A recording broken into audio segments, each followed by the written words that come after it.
Hi everyone, and welcome back to A Healthy Dose of Fran. This is a very different intro from me because I'm usually kind of getting straight into it, but I'm not alone this time. As you can see here on screen, I am joined by a fabulous guest who you may recognize if you are a Percy Jackson follower here on YouTube, because I'm pretty sure you're one of the biggest Percy Jackson YouTubers at the moment. But if people don't recognize you, they're going to know now. So I am joined by Celia from Unclaimed Demigod. Thank you so much for coming to talk with me. Thank you for inviting me. I was so excited when I got your email. Yeah, seriously, thank you so much for coming. And just let everyone know about your channel and the sort of stuff that you do there. Okay, so hey, I'm Unclaimed Demigod, and I guess I'm a Percy Jackson YouTuber. I tried to start off like a normal booktuber, but I really enjoy talking about Percy Jackson and everything Rick Riordan related. So that's kind of what happened. If you want any kind of Percy Jackson content, I probably have it on my channel because I literally cannot shut up about it. So yeah, if you want that, or just like kind of regular booktube videos, those also kind of sometimes they pop up in my channel, but less frequently. I feel you with that. It's sometimes strange. So I obviously do Percy Jackson content as well, but saying I'm a Percy Jackson YouTuber sounds really, really strange to say, because I'm like, I know I do Percy Jackson content, but like, can I call myself a Percy Jackson YouTuber? Is that like a thing? Exactly. Like I enjoy it, but I also don't want to put myself in a box because I know I talk about like a lot of other fandoms. So, Yeah, the conflicting of like, should I label myself or should I leave room? But then people usually end up labeling us yeah. with it anyway. So that's just kind of how it is. Like, I've technically just done it to you, so Mm-hmm. we're gonna pretend I didn't. But yeah, so we are here today to do a sort of kind of back and forth debate, but not kind of a debate because it's kind of chill, because we're not like the toxic people in the fandom here sometimes where we start arguments for the sake of arguments. But we're going to be talking about the magic systems of the Riordanverse, specifically from the Kane Chronicles perspective, which is going to be my side, and the Percy Jackson side, which will be Celia's side. And just kind of chatting about that and the differences between it, and in a sense, finding a way to decide which is better and which is not. It's the Kane Chronicles. But and just kind of going back and forth on that, because the magic systems are incredibly different for these series. So it's going to be a lot of fun to talk about this and get into it. So let's just dive on in with just kind of the first little bits of starting with the Percy Jackson side. How does the magic system work for Percy Jackson? Okay, so I've been reading up on this, and the Percy Jackson one, in comparison to the Kane Chronicles one, is very specific to each person because the magic that each demigod has is completely dependent on their godly parent. So if you have a godly parent, then you have their abilities and their personality traits, and that is it. So if you're one of the big three, those are usually the most powerful ones, and then if you're one of like the 12 Olympians, those are the next most powerful ones. And if you're like from a random smaller god, then you usually have less powers and you're less powerful. But usually they are mostly elemental powers, but they can also translate to things like being good with machines or being really smart. So it really depends on your godly parent. And I think that's pretty much it. Besides that, there's also demigods that can control the mist, like Hazel, and Talia was also mentioned to be able to control the mist a little bit. So that's an additional power that you can have an affinity towards, but most demigods can learn to control it. All right, awesome. That's a really good summary. Okay, let's see if I can do well for the Kane Chronicles, because the Kane Chronicles is one that I feel is a little bit more complicated, because obviously Kane Chronicles is magicians. It's very high focused on magic as a whole, but it's also very different to people, whilst also being kind of all encompassing for all magicians. So the way in which the magic system, in a sense, works in Kane Chronicles is that though you can be connected to one of the Egyptian gods, more often than not, it is split into a specific category. The way in which I've labelled it out myself is that there is a sort of combat-based magic and there is an intellect-based magic.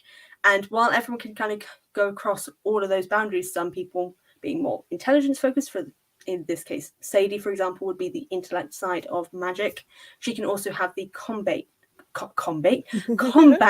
side of magic. Whereas those with combat magic, in the case of Carter, they can also have the intellect side as well. So there's a lot of not cross-contamination, that's not the word I want to say, lots of crossover between the way in which magic works. But the power structures are where it gets a little bit different, because we have two different types of power structures for magic in the Kane Chronicles, where there is those who are connected to the divine, so the deities, and are able to draw from their power, and those who will not go anywhere near the gods and only draw from their own power and the Mut, which is sort of the magical plane of existence that magicians can connect to. So it's a little bit more complicated, but it's kind of also, I'd say maybe a little bit more powerful, because there's a lot of crossover between the way in which abilities work. Instead of being, this is your god, you can only do these sort of things, it's more, you can kind of do a bit of everything, but there'll be your specific focus that you can do better than the others. Going into the next part of the magic system, and kind of a little bit on slightly what I've said before, and I guess it's based on the power element of, do you think the Percy Jackson magic system is more powerful than the Kane Chronicles from your side of the debate, and how that works? Do I think it's more powerful? Yeah, like in the text, does it come across more powerful? Is there more ability within the magic system? I think there is, simply because Percy is such a fan favorite, Percy specifically, that he tends to be kind of overpowered the more he appears in books. So since in the first 5 books, we think we've seen all his abilities, but then in the Heroes of Olympus, spoilers for the 4th book, he can also bloodbend, when he's in Tartarus. So he keeps getting these new abilities just because I feel like Rick just wants to show us more things that he can do, so his powers don't get a bit stale.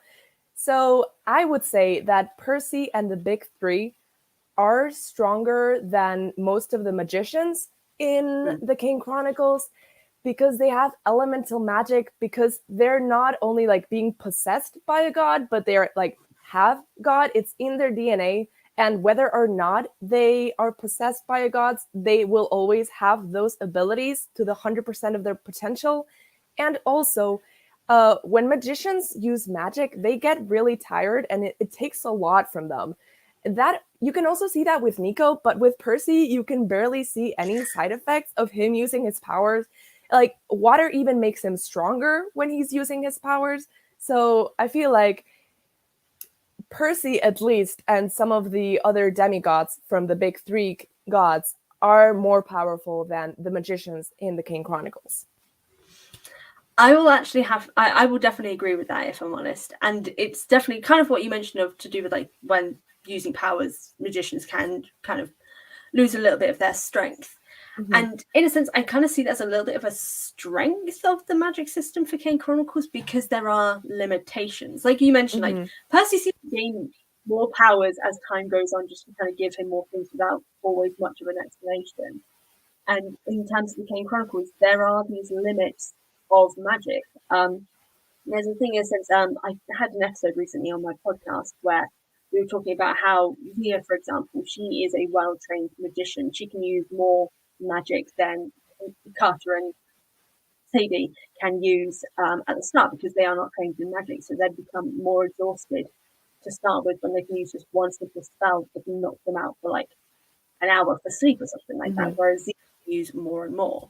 So I definitely agree that in the case of the Big Three, they are more powerful due to the limitations of magic. But for people like Iskandar, I feel like he would definitely give Percy almost a bit of run for his money when he's at his strength, because obviously he's centuries years old, and he's also highly trained in magic, where magic is happening all around him. Like when we first meet him, there are hieroglyphics even being drawn to his power.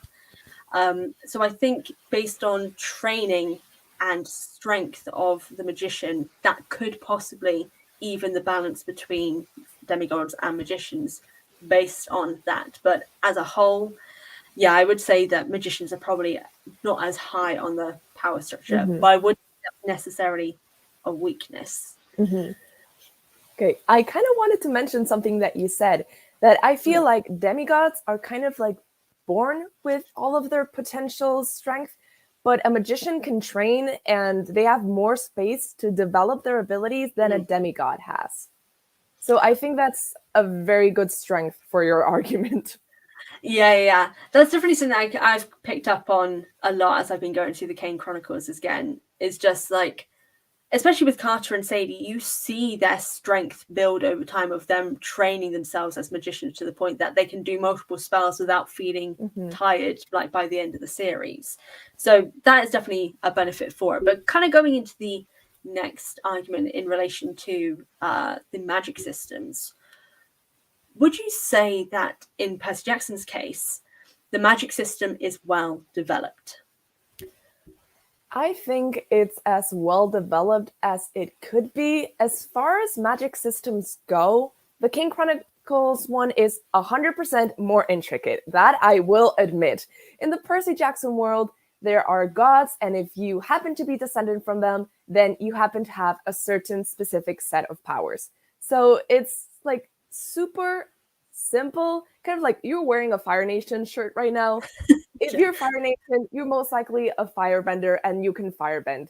That's it, end of story. You might develop certain abilities like lightning bending or something like that, but you're kind of put into a box, and it's a simple way of being like, okay, you're the water person, you're the fire person, and Annabeth is the smart person. So in terms of intricacy, it is not the most intricate, but I feel that Rick Riordan did a good job with what he had. And the mist element was very interesting, and I'm glad that he explored it more through Hazel, because he barely explored the mist and how you could manipulate it in the first books. So I think surprisingly, the Heroes of Olympus did add something to the story. Shock to us all, considering. That is a very much a good point. Before going into my thing, I may counteract that. And actually, no, I'm not going to counteract it because it's all completely right. I don't know where I was going with that. Ignore completely what I've just said. Just kind of based on your explanation there, that is what would be described as a soft magic system. It's more kind of things are just the way they are because that's how it is. Which is why, in my opinion, I think the Kane Chronicles magic system is better in that regard. Not just because it leans into a little bit more of the hard magic system, but not like, I can't think of an example. I was going to say Lord of the Rings, but I think Lord of the Rings is a soft magic system, so that may not be Really? right.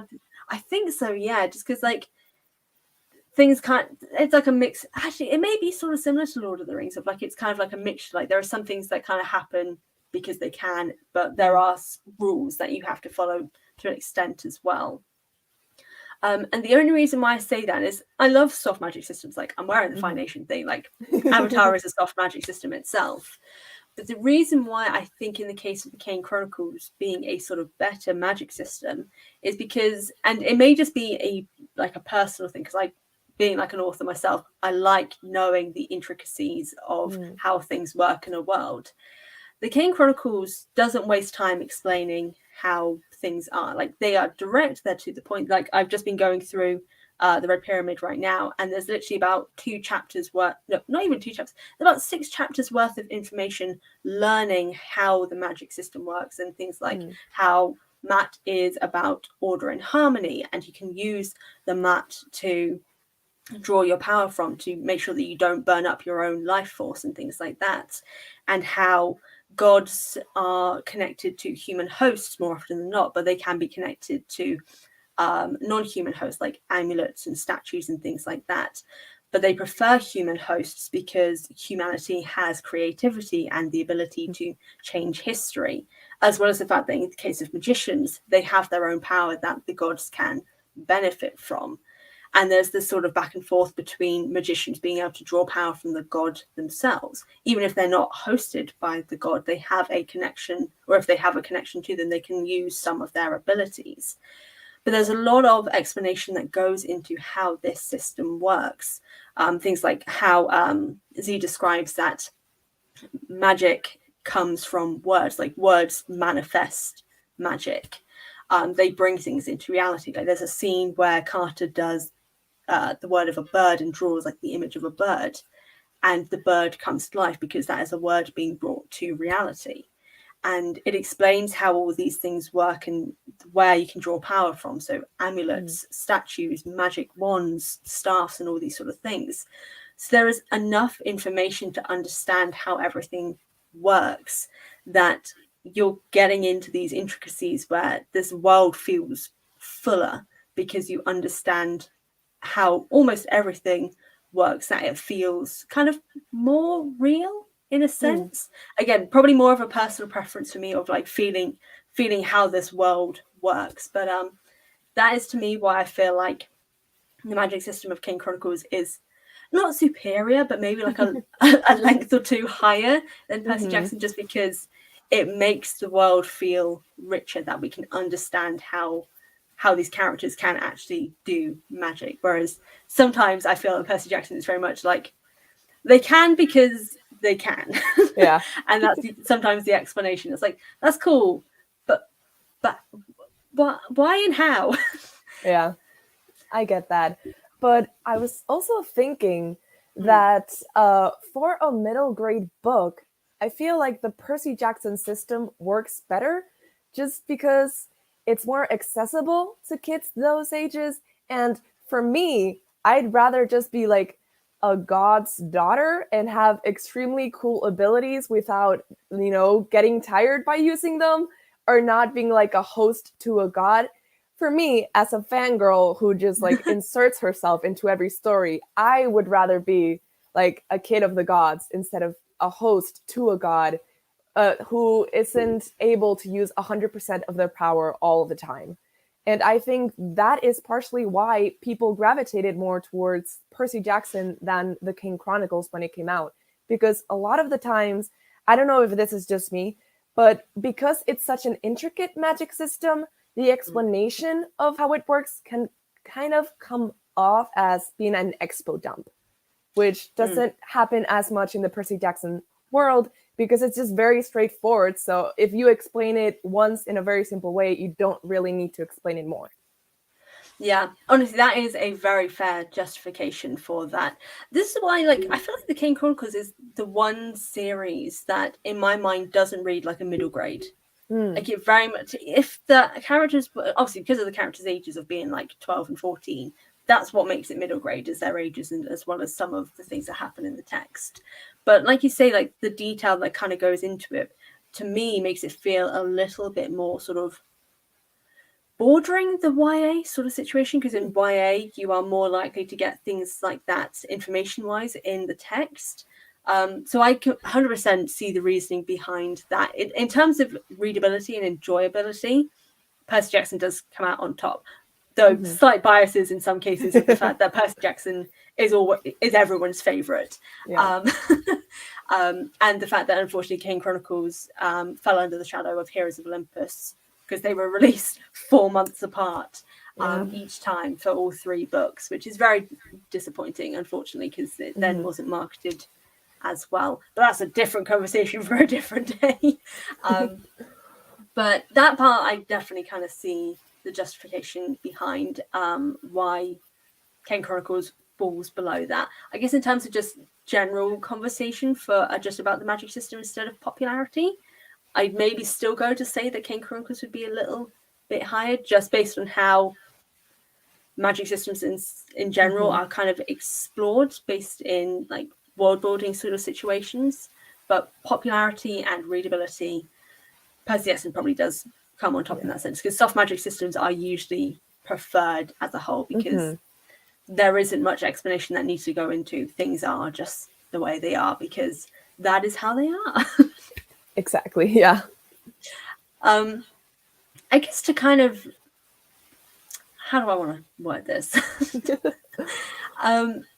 We're going to kind of go, I guess, into a sort of summarizing. I know we kind of slightly did this at the start, but maybe a sort of info dump from our side as to how we think the magic systems work, and maybe in some cases how the magic systems could have possibly been better for each of the series that we're discussing. So things that you think maybe Percy Jackson needed, and in my case, things maybe the Kane Chronicles didn't need. Okay, so for my side, I'm going to talk again about Percy because he has the most chapters out of all Percy Jackson, obviously. I feel like he should have had limits.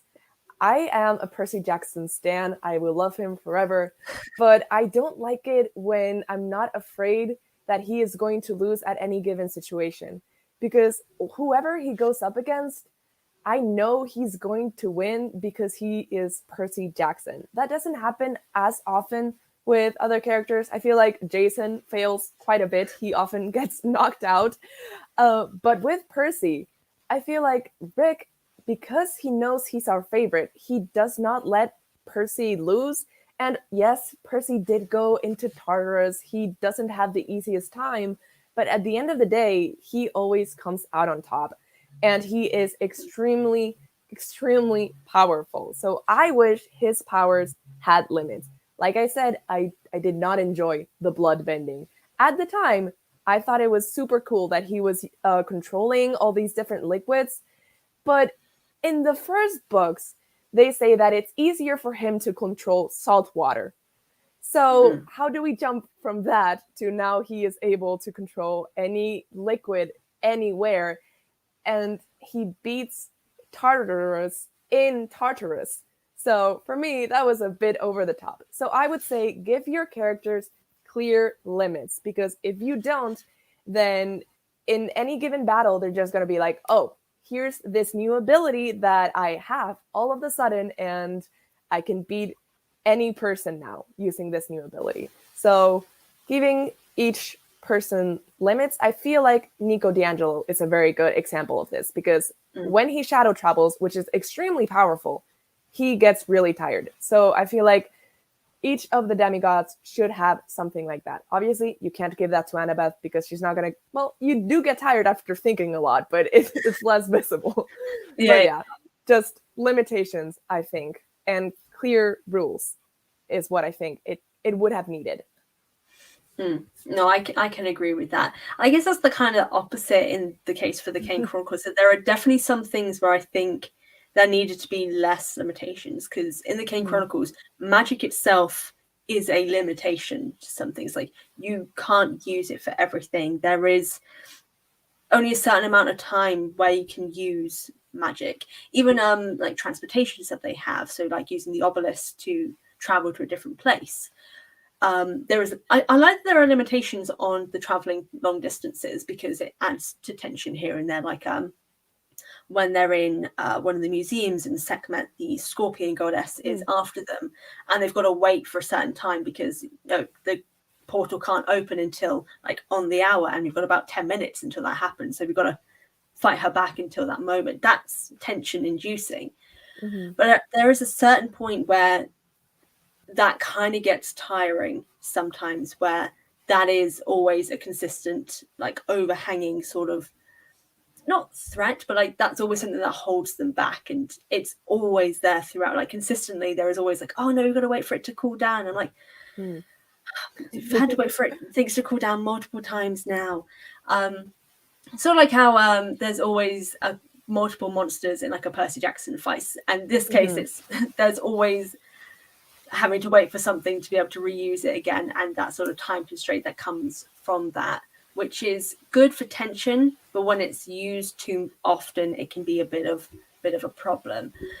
But the main thing I think Kane Chronicles struggles in some areas with its magic is that, to me, in comparison to Percy Jackson and the gods there, the gods in Kane Chronicles don't feel as powerful as I think they should, considering they are the oldest gods of all, like, time, basically. Like, ancient Egypt is one of the oldest, what is the phrase? Oldest kingdoms, oldest civilizations. Civilizations, that's it. There we go. I can never remember that word.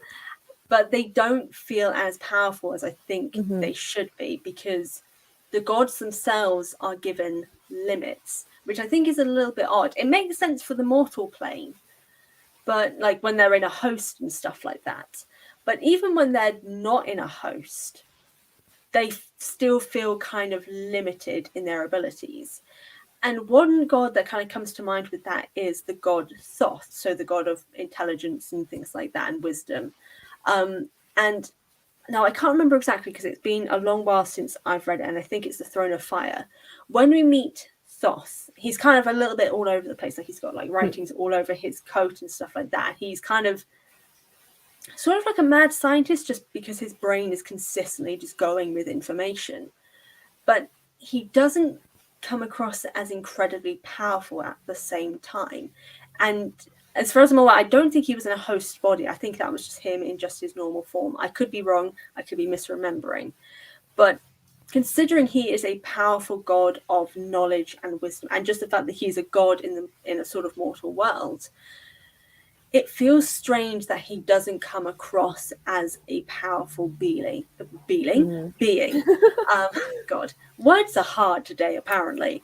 So that's just one thing that's felt really odd to me, that even when they aren't really meant to have limitations because they're not in a host body, the gods still feel limited, which to an extent isn't the best thing considering they're meant to be these all-powerful beings. It's a similar critique that I sometimes have for Percy Jackson, like the fact that an untrained Percy beat Ares in a fight. Sometimes I'm kind of like, he's 12 and he's been a demigod for like a week or two. But okay. But I have the same thing for the Kane Chronicles of just like, sometimes some things don't always add up, or the gods have been made to appear weaker for plot-related reasons or magic-related reasons, which can sometimes work, but sometimes if they're meant to be all-powerful, it doesn't really add to the gravitas of these being almighty powerful deities, which is sometimes disappointing. I think that's kind of it. I don't know if I've got anything further to kind of go from this. Yeah, that sounds like it's about right. I feel like a good reason why they're so different is they each have their own limitations because they are based on real mythologies, already existing mythologies. So I guess that Rick couldn't really move away from that too much because he did want to ground it in a way in real mythologies. So they each have their own constrictions based on the mythology that they followed, I guess. Yeah, and I can see that to an extent, which does add an additional thing of the fact that the mythologies do the gods do in a sense feel real based on how they are portrayed in mythology. Well, I know, I just think the magic systems in both these stories, they're so different, but they're so interesting in their own regards. Even though I do consider Kane Chronicles to be better, I can recognize. Don't roll your eyes. It's a personal opinion. No. I mean, I was gonna say I agree. I don't agree, but I think you've defended it really well, and you've opened my eyes to new arguments. So I think I don't know which one is better, but I know which one I like better. So at the end of the day, it just comes down to personal preference. What do you want from your magic system? And I want Percy Jackson. So exactly. And in my case, I predominantly prefer something like Kane Chronicles. But from your arguments as well, I can see the benefits that come from Percy based from a readability and enjoyment and understanding without having to remember everything. Like I mentioned to Celia before we started, I have notes all over my whiteboard so I didn't forget anything, which just shows the level of intricacy of the Kane Chronicles, which is sometimes good and sometimes not great. But there are benefits to both of them, which I think just shows the level of skill in Rick's writing when it comes to that, when he can do two very different kinds of magic systems which have benefits in their own series. But even in the crossover book that we have, like you can see the benefits of both sides of kind of working together, but also how they conflict against each other at the same time as well, which was very interesting to see magic and demigod ability going up against each other. I don't know if you've read that short story, but I have Demigods and Magicians, but yeah. I haven't read it since it came out, so I don't remember a lot from it. Just that it had Percy, Annabeth, Carter, and Sadie, and that it had a cute Percabeth moment, probably. That's as much as I remember, unfortunately. Yeah, it did have a cute first death moment. I remember that, so I can confirm that definitely did happen. But that was a really interesting book to see that those two magic systems kind of cross over together. So for anyone who's watching, who's intrigued to see how these two different worlds kind of collide and how they work, I would recommend checking out those. It's 3 short stories in one book altogether, and it's a very interesting book. But to finish up, Celia, seriously, thank you so much for coming to talk with me about the magic systems of Percy Jackson and Kane Chronicles. In my case, this has been a lot of fun and very interesting to learn more things about it from your perspective. Yeah, thanks so much for inviting me. I felt like I was a little unprepared because I don't remember basically anything from the Kane Chronicles, but I know I can always defend this Percy Jackson side of things. So thank you for inviting me. No worries at all. It has been amazing. So for everyone watching, if you aren't already subscribed to Unclaimed Demigod, I mean, firstly, who are you?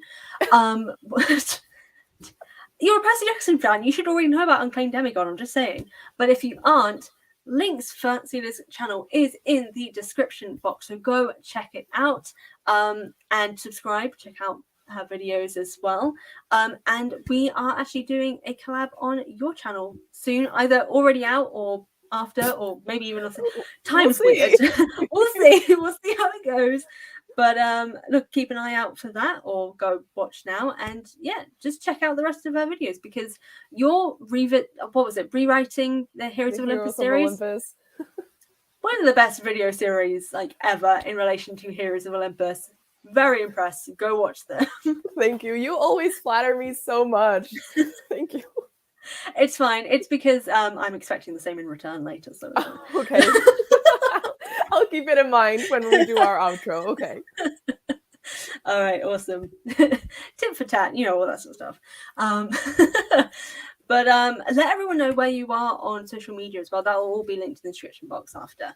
Okay, so besides my YouTube channel, I do have an Instagram channel, which I am trying to grow slowly but surely. It's @_unclaimed_demigod_. I'm sorry, the underscores. Unclaimed Demigod was already taken, so that's it. So yeah, go follow me there, and that's pretty much it.